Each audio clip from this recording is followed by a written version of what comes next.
పేరు రజని.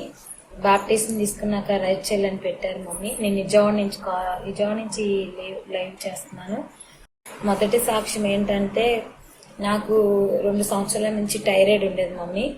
థైరాయిడ్ ఉండేదైతే నేను విజయవాడ సభలు పెట్టినప్పుడు లేచి 4 days సింగినగర్ సభలు పెట్టినప్పుడు లేచి నుంచున్నాను. థైరాయిడ్ నుంచోమంటే అప్పుడు చెకప్ చేయించుకోమంటే నేను చెకప్ చేయించుకున్నాను. మళ్ళీ డౌట్ వచ్చి మళ్ళీ టాబ్లెట్స్ వాడాను మమ్మీ. తర్వాత బెల్లంపల్లి 4 days వచ్చాను మమ్మీ. నేను చాలా ఇబ్బందులు పడతా బెల్లంపల్లి వచ్చాను. నాకు తెలియదు ఎలా రావాలో. పిల్లల్ని తీసుకొని వచ్చాను. నా భర్త, నాకు దేవుడు అంటే ఇష్టమే కానీ అట్లా రావడం అంటే ఇష్టం ఉండదు. కానీ నేను రావాలి అని ఒక సంకల్పంతో మరి నేనైతే లైవ్ కరోనా రాకముందు నేను చాలాసార్లు బెల్లంపల్లి వచ్చి స్పాన్సర్ చేశాను. తర్వాత చెకప్ చేయించుకుంటే డాక్టర్లే టాబ్లెట్లు ఆపేయమన్నారు మమ్మీ. 8 నెలల మించి నేను టాబ్లెట్లు మింగట్లేదు. గొప్ప సాక్ష్యం అది. నాకు థైరాయిడ్ తీసేశాడు. మరి రెండో సాక్ష్యం ఏంటంటే మమ్మీ, నేను 14 సంవత్సరాల నుంచి అద్దుకుంటున్నప్పుడు మరి దేవుడు గొప్ప కృపను బట్టి మరి మాకు మొన్న గృహం వచ్చింది మమ్మీ. గృహం కూడా మాకు దేవుడు కృపను బట్టి మాకు దగ్గరలోనే గన్నవరంలో వచ్చింది గృహం. మరి అది రెండో సాక్ష్యం. నా మూడో సాక్ష్యం అంటే, నేను 8 నెలలు వాటర్ కూడా తాగలేదు మమ్మీ. కడుపులో వాటర్ కూడా నిలవలేదు. చాలా ఇబ్బందులు పడ్డాను. నరకం వేదన పడ్డాను మమ్మీ. చాలా చాలా బాధపడ్డాను. ప్రభా ఏంటి వాటర్ కూడా నిలవట్లేదు కడుపులో అని అన్నాను. 3 లక్షలు అయినా సరే నా కడుపులో ఏమీ లేదంటున్నారు. 3 లక్షలు అయినా తిరగని హాస్పిటల్ లేదు మమ్మీ. చాలా బాధపడ్డాను. అప్పుడు కూడా కరోనా రాకముందు, నేను లాక్డౌన్ కాకముందు నేను కరోనా ముందు నేను అక్కడికి బెల్లంపల్లి రావడం జరిగింది. అక్కడ భోజనం చేశాను మమ్మీ. సిలువ దగ్గర బాగా ప్రార్థన చేసుకొని భోజనం చేసి నాకు వామిటింగ్ అవ్వలేదు. మరి నేను ఇంటికి వచ్చేసి కూడా ఎక్కువ ప్రేరాయిలు తాగుతా, ప్రేరాయిల భోజనం వేసుకుంటా తింటా ఉండేదాన్ని. చాలా వరకు దేవుడు స్వస్థతనిచ్చాడు mummy. Praise the lord mummy daddy. నా సాక్ష్యం ఏంటి అంటే, నేను దాదాపు ప్రతిరోజు వాక్యం వింటున్నాను. 50 రోజుల ఉపవాస ప్రార్థన వాక్యాలు వింటున్నాను. 40 రోజుల వాక్యాలు వింటున్నాను. ఇప్పుడు 21 రోజుల వాక్యం కూడా ప్రతిరోజు నేను ప్రార్థనలో పాల్గొంటున్నాను.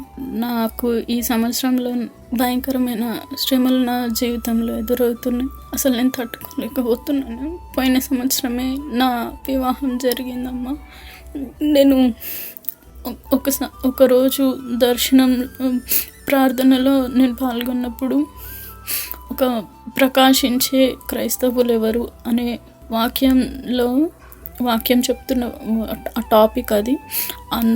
ఆ రోజు నా పేరు పెట్టి పిలిచి మరి దేవుడిని గర్భఫలం ఇవ్వబోతున్నాడు అని వాక్యం నా పేరు పెట్టి పిలిచారు డాడీ. మాధవి అని పిలిచారు. ఎంతో సంతోషించిన మాట నా పేరు పిలవగానే నేను చాలా ఏడ్చినారు. దేవుడు నాకు గర్భఫలం ఇస్తున్నాడు అని వినగానే చాలా సంతోషించిన కళ్ళల్లో నుంచి వెంటనే నీళ్ళు వచ్చేసి ఏడ్చేసిన. దేవుడు నాకు అతి త్వరలో దేవుడు నాకు ఆ బహుమానం ఇస్తున్నాడని నేను నమ్ముతున్నాను. దేవుడు ఇచ్చిన సాక్ష్యం దీవించును గాక. నేను 50 రోజులు ప్రార్థన చూడలేదండి. 40 రోజులు ప్రార్థన కూడా చూడలేదు. ఆయన 40 రోజులు అనుకోకుండా మరి అప్పుడప్పుడు చూసేదాన్ని. అలాగే 40 రోజు ప్రార్థన వింటున్నాను. నేను అయ్యో వినలేకపోయాను, దేవుని పొందలేకపోయాను అని ఎంతో వేదన చెందేదాన్ని అండి. అయితే ఆ ప్రార్థన విన్నప్పుడు మొదటి వారికి ఏ దేవుని ఇస్తున్నానో, రెండో వారికి ఏ దేవుని ఇస్తున్నాను, అలాగే ఈ దేవుని కూడా అదే కూలిస్తున్నానని దేవుడు నా కోసమే ఆ వాగ్దానం అని చెప్పి వాక్యం ఇచ్చారండి. అలాగే నేను ప్రభా మరి 21 దినం ప్రార్థన చేసుకుంటున్నాను అండి. ఒక్కరోజు కూడా మిస్ కాకుండా చూస్తున్నానండి. మరి నేను అనేక విషయాల కోసం ప్రార్థనలో రాయమన్నప్పుడు నేను రాసుకున్నప్పుడు మరి పవన్ మా అబ్బాయి అండి ఉద్యోగ విషయంలో నేను ప్రార్థన చేస్తున్నాను. అప్పుడు పవన్ నువ్వు జాబ్ విషయంలో సఫర్ అవుతున్నావు, దేవుడు నీకు ఇస్తున్నాడు అని అయ్యగారు చెప్పి ఉన్నారండి 7వ రోజు.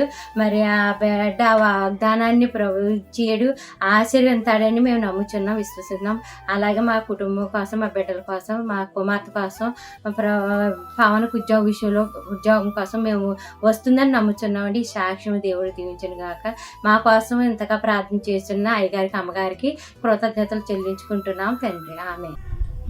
మమ్మీ నిన్నటి లైవ్లో, నిన్నటి ఆరాధనలో మమ్మీ నేను ఏకీభవించాను.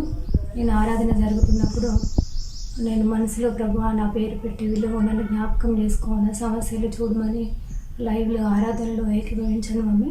నేను ఏకీభవించిన వెంటనే మీరు నిహారిక అని మీరు అనేక సమస్యల్లో ఉన్నారు, ఆర్థిక ఇబ్బందుల్లో ఉన్నారు, మీ కుటుంబం అంతా ప్రభు ఆ యొక్క అనారోగ్య పరిస్థితిలో ఉన్నారు అని మీరు చెప్పారు మమ్మీ. దేవుడు నిన్ను ప్రేమిస్తున్నాడు, ఆయన కృప ద్వారా ఆయన కృప చూపుతున్నాడు, నువ్వు ధైర్యంగా ఉండమని మీరు మాట్లాడినాడు మమ్మీ. అప్పుడు నాకు ఎంత సంతోషం వేసింది మమ్మీ. ఎన్నో రోజుల నుండి దేవుడు పిలవాలని లైవ్లో ఏకీభవిస్తున్నాను మమ్మీ. నిన్నటి దినంలో దేవుడు నా ఆశగల హృదయాన్ని తృప్తిపరిచినాడు మమ్మీ. నిన్నటి విషయంలో నాకు చాలా సంతోషం వేసింది మమ్మీ.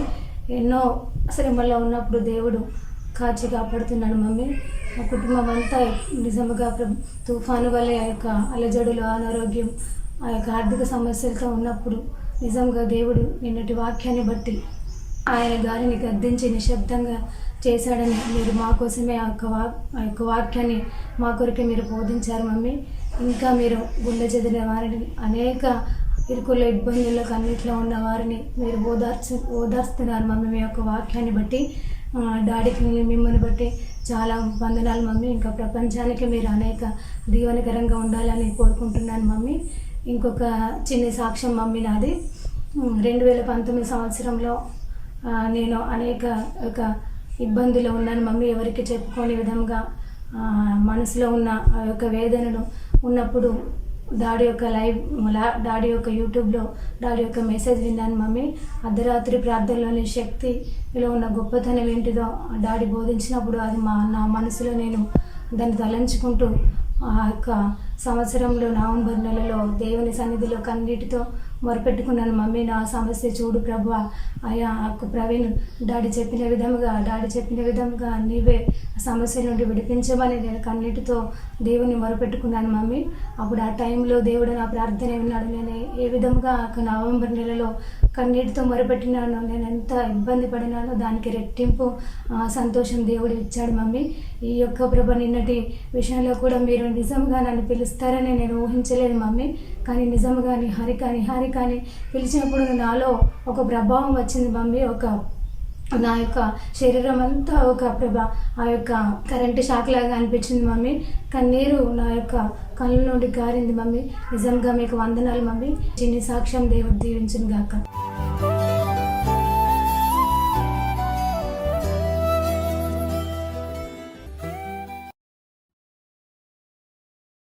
చదువుకుందాం. మత్తయి సువార్త 21వ అధ్యాయం 1వ వచనం నుంచి చదవాలి. యెరూషలేమునకు సమీపించి ఒలీవ చెట్ల కొండ దగ్గర ఉన్న బేత్పెగేకు వచ్చినప్పుడు యేసు తన శిష్యులలో 2 చూచి, మీ ఎదుటనున్న గ్రామమునకు వెళ్ళుడి.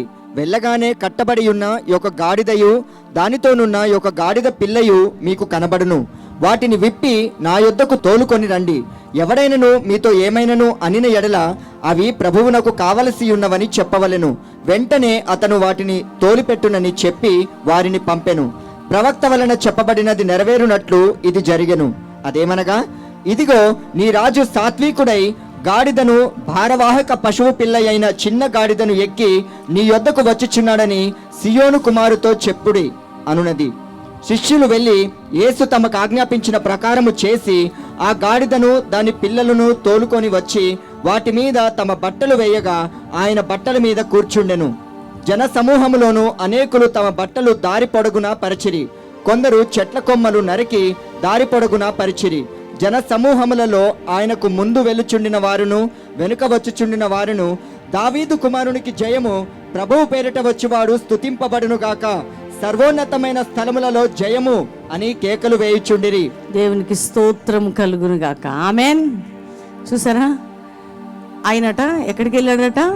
యెరూషలేములో సమీపించి ఒలీవ చెట్ల కొండ దగ్గర ఉన్న బేత్పెగేకు వచ్చినప్పుడు చేస్తున్నాడు. ఏమని చెప్తున్నాడు? మీ ఎదుటనున్న గ్రామమునకు వెళ్ళుడి. గ్రామం ఉంది, ఆ గ్రామానికి వెళ్ళండి. వెళ్ళి అక్కడ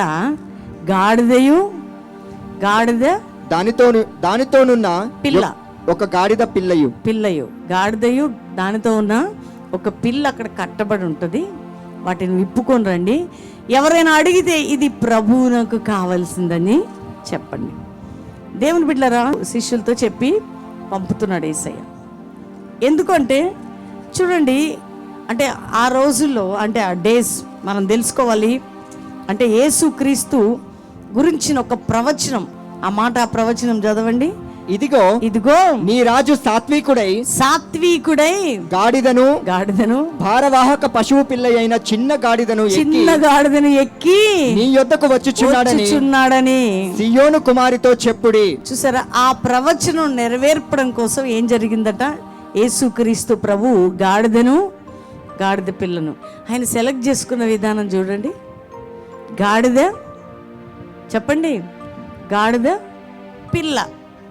దేన్ని సెలెక్ట్ చేసుకున్నాడు యేసయ్య? గాడిదని సెలెక్ట్ చేసుకున్నాడు, గాడిద పిల్లని. గుర్రాన్న కదా, ఫరో రథ అశ్వములు ఉంటాయి కదా, రాజులు దేంతో పోతారండి? గుర్రం. చాలా పెద్ద పెద్ద జంతువులు వాటి ప్రాముఖ్యమైనవి ఉంటాయి. కానీ దేవుడు ఎంత సింపుల్గా సాత్వికుడై, మన రాజు ఎవరంటే సాత్వికుడు. ఆయన సాత్వికుడు, దీనుడు. కాబట్టి దేన్ని సెలెక్ట్ చేసుకున్నాడంటే ఎక్కి నడవటానికి గాడిద పిల్లను సెలెక్ట్ చేసుకున్నాడండి. యేసుక్రీస్తు తగ్గింపు, యేసుక్రీస్తు దీనత్వం, యేసుక్రీస్తు దయతో ఉండే అనుభవం, యేసుక్రీస్తు మాదిరి జీవితం అక్కడ ఉన్నవారు చూస్తూ ఉన్నారు. యేసయ్య సెలక్షన్ చూడండి. మనం ఏదైనా నెంబర్ 1 సెలెక్ట్ చేసుకుంటాం, ఏదైనా ఇప్పుడు ఫేమస్ ఏంటో సెలెక్ట్ చేసుకుంటాం. ఏదైనా మన సెలక్షన్లో ఎట్లుంటుందంటే శ్రేష్టమైన సెలెక్ట్ చేసుకుంటాం. కానీ యేసు ప్రభు సెలెక్ట్ చేసుకున్నది ఏంటంటే ఆయన ఎక్కి నడవడానికి ఊరేగింపుకి గాడిద పిల్లనట. గాడిదని ఎవరైనా గౌరవిస్తారండి? చెప్పండి, గాడిద పిల్లని ఎవరైనా ఇచ్చేస్తారా? ఆయన ఎంత అంటే ఈ భూలోకం అంతట్లో మోసే సాత్వికుడు అంటాడు కదా దేవుడు. అంటే యేసు క్రీస్తు ప్రభు సాత్వికం, యేసయ్య దీనత్వం, యేసయ్య తగ్గింపు, యేసయ్య మాదిరి జీవితాన్ని మనం ఈ విషయంలో తెలుసుకోవాలి. ఎందుకంటే ఎవరైనా రాజులకి రాజు అయిన ప్రభులకి ప్రభు అయిన రాజు అట. ఆయన రారాజు ఊరేగుతున్నాడండి. దేని మీద? అందరు గాడిద కట్ట మట్టలు పరిచి, చెట్ల కొమ్మలు నరికి, కొంతమంది ఏం పరిచారు? వారి బట్టలు పరిచారట. అంటే శ్రేష్టమైన విలువ కలిగిన బట్టలు ఏం చేశారు? యేసయ్య వస్తున్నాడు గాడిదనని, ఆ గాడిదకి ఏం పరిచారు? బట్టలు. కొందరు ఏం పరిచారట? చెట్ల కొమ్మలు అక్కడ పరిచట. ఏమని ఆరాధిస్తున్నారట? దావీదు కుమారునికి జయము, ప్రభువు పేరట స్తుతింపబడును గాక. దేవునికి స్తోత్రం చెప్పండి. అట్లా ఆరాధిస్తున్నారట. ఎందుకు అంటే యేసుక్రీస్తు శిలువ బలియాగానికి ముందుగా ఆయన ఎన్నుకున్న, ఆయన వెళ్ళిన విధానాన్ని మనం అర్థం చేసుకోవాలి దేవుని బిడ్డలారా. అంటే యేసుక్రీస్తు ఆయన ఘనతను కోరుకోలేదు, ఆయన ఉన్నత స్థానాన్ని కోరుకోలేదు, ఆయన పెద్ద ఇది కోరుకోలే. చాలా సింపుల్ అనుభవంతో అక్కడ గాడిద పిల్లని నా కోసం తీసుకొని రండి. ఇప్పుడు ఆ గాడిదని తీసుకొచ్చి ఆ గాడిద పిల్ల మీద ఎక్కి ఆయన ఊరేగుతుంటే అందరు ఆ గాడిద పిల్లకి ఏం పరుస్తున్నారు? వాళ్ళు మంచి బట్టలు పరుస్తున్నారు. నెక్స్ట్ మంచి మంచి చెట్ల కొమ్మలు కట్ చేసి ఏం చేస్తున్నారు? ఆ దారిని పరుస్తూ ఆరాధిస్తున్నారు అన్నమాట. దేవుని బిడ్డలారా, నిజంగా మన జీవితాన్ని దేవుడు సెలెక్ట్ చేసుకున్నందుకు దేవునికి స్తోత్రం చెప్పు. ఈ భూలోకంలో నీ జీవితం నా జీవితం అనే గాడిద అనుభవం కలిగిన మన బ్రతుకుని, వ్యర్థమైన మన జీవితాన్ని, విలువలేని మన జీవితాన్ని, అర్థం లేని జీవితాన్ని ఈరోజు దేవుడు మనల్ని సెలెక్ట్ చేసుకొని ఆయనతో మనతో ఉన్నందుకు మన ముందు అనేకులు నడుస్తున్నారు. అంతే, అనేక ఆశీర్వాదాలు మన ముందు నడుస్తున్నాయి, అనేక శ్రేష్టమైనవి మన దగ్గరకు వస్తున్నాయి, అనేక దీవెనకరమగు కార్యాలు జరుగుతున్నాయి. దేన్ని బట్టి? గాడిద పిల్లని ఎక్కిన రారాజు ఆ గాడిద నడుస్తుంటే మట్టలు పరిచినట్టు, బట్టలు పరిచినట్టు నీ ముందు ఈ ప్రపంచం, లోకం, సమస్తం ఆశీర్వాదాలు అట్లా పరవబడి ఉంటున్నాయి. కారణం ఏంటంటే గాడిద పిల్ల మీద ఎక్కిన రారాజు నీ జీవితంలో, నా జీవితంలో రాజు అయి ఉన్నాడు. ఆయన ఎప్పుడండి విలువ చూసారా? యేసు క్రీస్తుని కలిగిన ఉన్న వారి జీవితాలు విలువది. యేసయ్య ఈవెన్ సిలువ బలియాగం ముందు కూడా చూడండి, అసలు ఒక తృణీకరించబడి ఒక సెలెక్షన్ లేని గాడిదని సెలెక్ట్ చేసుకొని ఎక్కి దానికి విలువని పెంచినట్టు ఈ ప్రపంచంలో, ఈ దేశంలో నీ జీవితానికి వెల అనేది లేక, విలువ అనేది లేక, ఎటువంటి సోర్స్ లేని నీకు నాకు దేవుడిచ్చింది ఏంటంటే ఆయన మనతో ఉన్నాడు కాబట్టి ఈరోజు మనందరి జీవితానికి ఒక విలువ. చాలా మంది అంటారు, ఒకప్పుడు మమ్మల్ని ఎవ్వరు పట్టించుకోలేదండి, ఎవ్వరు మమ్మల్ని ప్రేమించలేదండి, ఎవ్వరు మా జీవితానికి ఏమి ఇవ్వలేదండి. కానీ దేవుడు నమ్ముకొని మేము ముందుకు సాగుతూ దేవుడు మిమ్మల్ని ఆశీర్వదించి అనేక మంది మాకు విలువ ఇస్తున్నారు. దేవుని బిడ్డ, ఈరోజు ఒకవేళ నీ జీవితంలో ఏమీ లేని స్థితిలో నువ్వు ఉన్నావేమో, ఏమీ లేకపోయినా పర్వాలా, నువ్వు ఎంప్టీ వ్యక్తివైనా పర్వాలా, ఒకవేళ అనగారిపోయిన స్థితిలో ఉన్న పర్వాలా, నువ్వు కట్టబడిన స్థితి, గాడిద పిల్లని ఏం చేశారంటే కట్టిపడేశారు. కట్టబడిన గాడిద పిల్ల ఇప్పుడు ఎవరికి కావాలంటే ప్రభువుని యేసు కావాలట ఎక్కటానికి. కట్టబడిన నీ జీవితం, పాపముతో కట్లతో ఉన్న నీ జీవితం, కట్టబడి ఒక యజమానుని క్రింద దాసత్వం కలిగిన నీ జీవితాన్ని ప్రభువుని యేసు ఎక్కి విడుదలిస్తున్నాడు. అదే సిలువ బలియాగములో ఉన్న దేవుని గొప్పతనం. చూడండి, గాడిదని కట్టేసిన యజమానుడు దానికి మేత పెట్టి దాన్ని ఎట్లంటే అట్లా గాడిదని ఎట్టన్నా వాడుకుంటారా? దానికి నువ్వు గాడిద దండేస్తారా? యజమానుడికి మీ బరువులు మొయ్యాలా, గాడిద పనులు చేయాలండి అంటారు కదా. దానికి బస్తాలు వేసి దాన్ని ఎంత తిప్పారో, ఎట్ట తిప్పుతున్నారు, ఎట్లా నడిపిస్తున్నారు. ఒక యజమానుడు కట్టేస్తే కట్టుబడి ఉండాలి, మేతేస్తే తినాలా, లేదా తిప్పితే పోవాలా, దాని నడుం మీద బస్తాలు వేస్తే పోవాలా.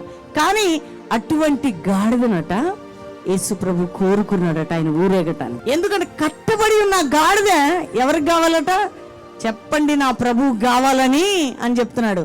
కట్టబడిన జీవితం, కట్లతో, పాపముతో, శాపముతో, చీకటితో విడుదల లేక అనేక బానిసత్వం మోస్తున్న నీ జీవితాన్ని రక్షకుడు ప్రభువైన యేసుక్రీస్తు నిన్ను నీ కట్లు విప్పి ఆయన నీతో ఉండి ఆయన ఊరేగుతున్నాడు దేవుని బిడ్డ నీకు విడుదల ఇవ్వటానికి.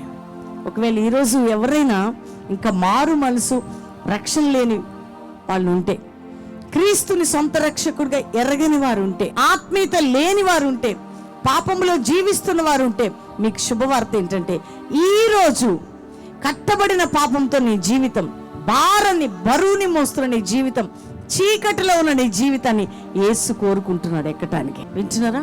యేసు కోరుకుంటున్నాడు నిన్ను. ఒకవేళ గాడిద పిల్ల లాంటి జీవితమేమో, ఆ గాడిద లాంటి జీవితమేమో అయితే రారాజు ఏ విధంగా కోరుకున్నాడో ఈ రారాజు అటువంటి గాడిద జీవితం కలిగిన నీ బ్రతుకుని దేవుడు కోరుకున్నాడు కాబట్టే కదండి ఈరోజు కదా ఆయన ఎక్కాడు కాబట్టే కదా నీ కట్లు విప్పబడ్డాయా లేదా? ఏమన్నాడండి? శిష్యులకి చెప్పమన్నాడు. ఎవరైనా ఎందుకని అడిగితే ఇది నా ప్రభువు కోసం అని చెప్పండి. ఆమేన్. ఎవరైనా ఎందుకు అంటే ఇది ఎవరికి? ఎవడైనను మీతో ఏమైనను అనిన ఎడల అవి ప్రభువునకు కావలసి ఉన్నవని చెప్పవలెను. అది నువ్వు ఎవరికి కావాల్సిందంటే, ఎవరు అడ్డుపడినా, శత్రువు అడ్డుపడినా, అపవాది అడ్డుపడినా, ఎవరి కోసం అంట? నేను ఎవరి కోసం అంట? మనందరం ప్రభువుకి కావలసి ఉన్నదంట. అందరూ అంటారు కదా, నేను ఎవరికి అక్కర్లేదండి, నేను ఎవరికి పట్టింపు లేదండి, నా గురించి నేను ఎవరికి కావలసిందాన్ని కాదండి, నేను ఎవరికి అక్కర్లేదండి అనుకుంటున్నారా? కానీ ఈరోజు నీకు శుభవార్త ఏంటంటే, కట్టబడిన నీ జీవితం కావాల్సింది ఎవరికంటే ప్రభువైన యేసుక్రీస్తు. ఎవరికి అవసరం లేకపోయినా పర్వాలేదు, బరువులు మోసే వ్యక్తివైనా, పాపం మోసే వ్యక్తివైనా, శాపాన్ని మోస్తున్న వ్యక్తివైనా, నీ కట్లు తెంచి ప్రభు అంటున్నాడు, నా కోసం నేను ఉపయోగించుకోబోతున్నాను. గాడిదను ఉపయోగించుకున్నాను. పరిశుద్ధాత్మ దేవుడు నీతో మాట్లాడుతున్నాడు. యవ్వన కుమార్తెగా అనుకుంటున్నాడు, ఎందుకు ప్రభు ఈ జీవితం? ఎవరి కోసం ప్రభు ఈ జీవితం? భారభరితమైన జీవితం, పాపంతో ఉన్న జీవితం, చీకటితో ఉన్న జీవితం, వ్యర్థమైన జీవితం అనుకుంటున్నావా? దేవుడు అంటున్నాడు, నా కోసం నీ కట్లు విప్పుతున్నా, నా కోసం నీ జీవితాన్ని ప్రేమిస్తున్నా, నువ్వు నాకు ఉపయోగపడబోతున్నావు. నన్ను మోసుకుంటూ వీధుల్లో తిరుగుతుంటే నీ పాదములు, అందుకని దైవ సేవకుల గురించి చక్కటి మాట ఉంది, ఆయన సువార్త ప్రకటించు వారి పాదములు సుందరమై ఉన్నట్టు నువ్వు నడుస్తుంటే అనేకులు నిన్ను ఘనపరిచే విధంగా నేను నిన్ను వాడుకోబోతున్నాను. అదండి దాని శ్రేష్టత. చూడండి, అది దేవుణ్ణి ఘనపరుస్తూ అక్కడ ఆరాధిస్తూ ప్రజలందరూ ఈ గాడిదని ఘనపరుస్తున్నారు, ఈ గాడిదకి ఇస్తున్నారు విలువ, యేసయ్యను ఆరాధిస్తున్నారు. ఇటు గాడిద నడుస్తుందా బట్టల మీద? యేసయ్య నడుస్తున్నాడా? గాడిద నడుస్తుంది. మట్టల మీద ఎవరు నడుస్తున్నారు? గాడిద నడుస్తుంది. బట్టల మీద ఎవరు నడుస్తున్నారు? గాడిద.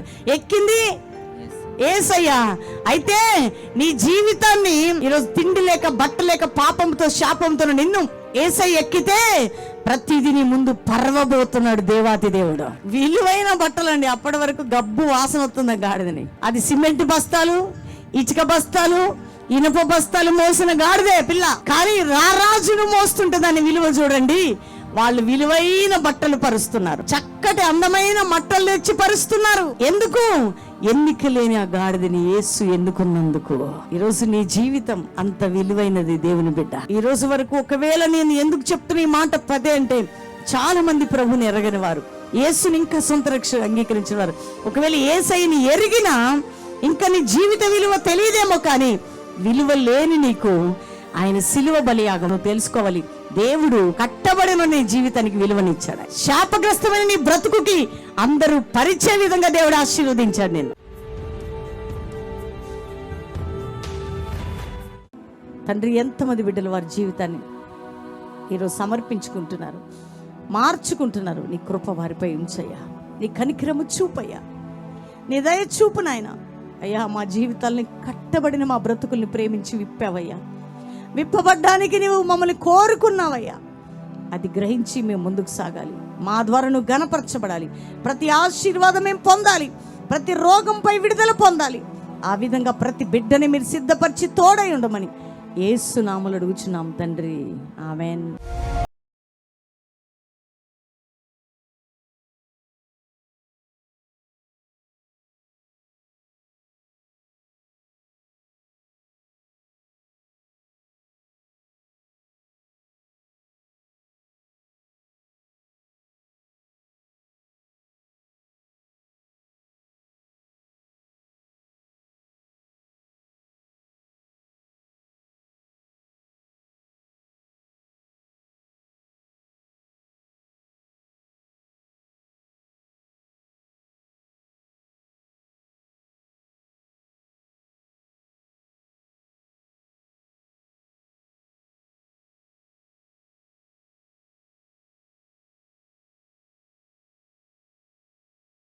మీకు పంట పొలములను ఇవ్వబోతున్నాను, నేను మీకు సమృద్ధిని ఇవ్వబోతున్నాను. వాగ్దానం చేసిన దేవుడను, నమ్మదగిన దేవుడను, ఐగుప్తు నుంచి బానిసలుగా ఉన్న మిమ్మల్ని కానానుకు చేర్చటానికి, మిమ్మల్ని పస్తులుగా పెట్టడానికి, శాపగ్రస్తులుగా ఉండటానికి, మరలా బానిసలుగా ఉండటానికి కాదు, కానీ మిమ్మల్ని రాజులుగా చేయటానికే.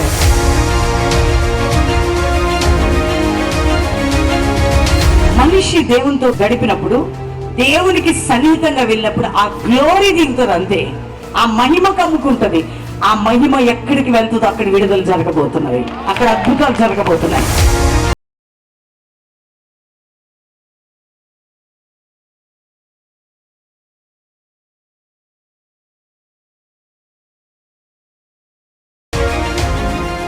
మీ అందరికి కూడా ప్రేమపూర్వక వందనాలు. మరి హైదరాబాద్, సికింద్రాబాద్ చుట్టుపక్కల ప్రాంతాల వారు అందరూ కూడా కల్వరి ప్రామిస్ ల్యాండ్ హైదరాబాద్లో హైత్ నగర్ రామోజీ ఫిలిం సిటీ పక్కనే అద్భుతమైనటువంటి ఆదివారం 3 ఆరాధనలు జరుగుతున్నాయి. దేవుడు శక్తి కలిగినటువంటి వర్తమానాన్ని రిలీజ్ చేస్తున్నాడు 50 దినాల తర్వాత. మరి బలమైనటువంటి ఆరాధన చేస్తున్నాం. అనేక మంది వ్యక్తిగతంగా వారి జీవితాల్లో ప్రార్థనలు ఎదుగుతున్నారు. ప్రతి ఆదివారం 3 ఆరాధనలు కల్వరి ప్రామిస్ ల్యాండ్లో ఉదయం 7 నుంచి 9, 10 నుంచి 12, సాయంత్రం 7 నుంచి 9. అనేక మంది గ్రౌండ్లోకి వచ్చి దీవించబడుతున్నారు, బలపరచబడుతున్నారు. వారి దుఃఖము కన్నీరు నాట్యంగా మార్చబడుతుంది. ఎంతమంది యొక్క మాటలు వింటున్నారో మీరు హైదరాబాద్ చుట్టుపక్కల ప్రాంతానికి చెందిన వారైతే కల్వరి ప్రామిస్ ల్యాండ్కి రండి, ఆదివారం ఆరాధనలో పాల్గొనండి, దేవుని దీవెనలు పొందండి. దేవుడు మిమ్మల్ని నడిపించి దీవించును గాక. Praise the lord.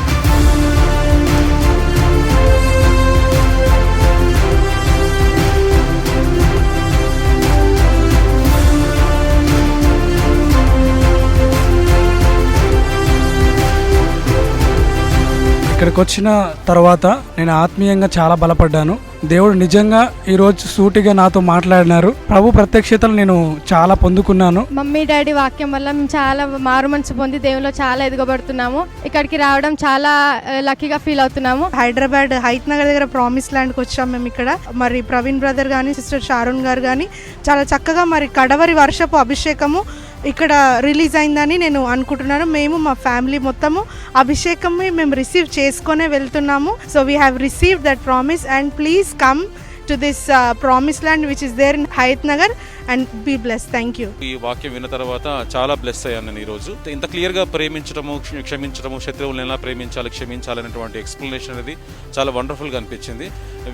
We are so blessed and I'm blessed to be here. ఎప్పుడైతే దైవజనుని యొక్క వాక్యం ద్వారా మాట్లాడుతున్నప్పుడు అయితే నాకు నిజమైన దేవుడు యేసుక్రీస్తు ప్రభు అని క్లియర్గా నేను తెలుసుకున్నానండి. చాలా బ్లెస్ అయ్యాము. నేను యూత్కి ఒకటే ఒక మాట చెప్పాలని అనుకుంటుంది ఏంది అని అంటే, ఎక్కడ అభిషేకం ఉంటుందో అక్కడ సమస్తమైన కాడులు విరగబడతాయి. కాబట్టి ఆ అభిషేకం ద్వారానే మా మీద ఉన్న కాడులన్నీ విరిగిపోయాయి. అండ్ మేము ప్రౌడ్గా చెప్తున్నాము, కేవలం ఈ దేవుడి ద్వారా మాత్రమే మేము విడుదల పొందాం. కాబట్టి మీరు కూడా రండి, వచ్చి ఆ విడుదలను మీరు చూడండి.